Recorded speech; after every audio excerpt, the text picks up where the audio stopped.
In the summer of 1964, 3 deaths were covered up by a local policeman. The deaths of 3 volunteers at the Mississippi Summer Project.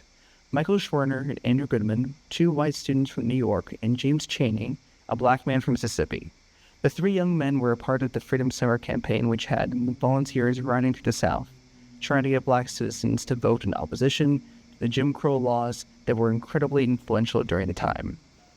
The predecessor to the Freedom Summer were the Freedom Rides, which similarly had activists riding through the South with the goal of protesting the segregation of black people at the back of the bus.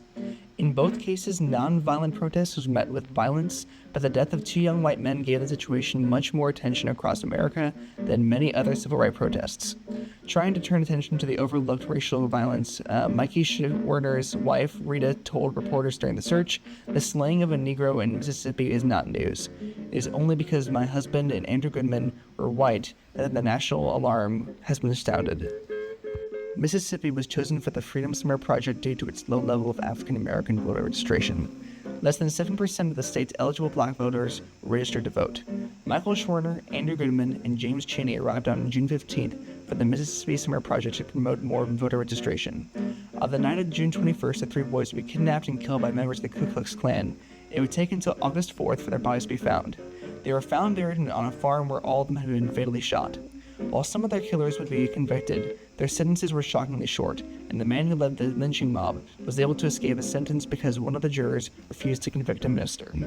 The 3 deaths of these volunteers catapulted the civil rights movement to their president, Lyndon B. Johnson, to pass the Civil Rights Act in 1964. In the end, the Freedom Summer succeeded in its initial goal of being an important event in the fight for civil rights, but sadly its success came off the back of tragedy. 3 men who gave their lives in the pursuit of justice, 3 men full of empathy who cared enough to not only protest their fellow citizens' right to vote, but investigate the burning of a church, were killed. They were killed by those who had such a distinct lack of empathy that they would rather take life than listen.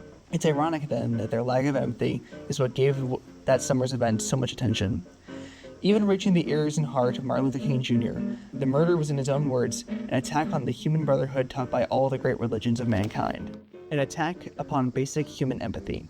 The Freedom Summer exemplifies the idea that the fight for change and justice requires action and sacrifice, that one cannot be passive towards injustice without being a part of the problem, and that ultimately any action, no matter how small, can be influential. We see this repeated throughout the civil rights movement, like with the 4 Greensboro College students who, through the simple acts of asking to be served and being persistent in their beliefs, inspired others to change their behavior and no longer stand for the injustice they witnessed around them.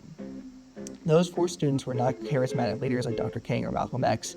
Their story demonstrates that our everyday conscious decisions can turn into something bigger. We revere these historical leaders of the civil rights movement so much that we tend to forget that they were all just people too.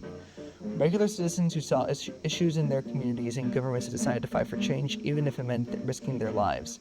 And while it shouldn't be expected for people to risk their lives, this is an idea that everybody should follow if we are to create a better society.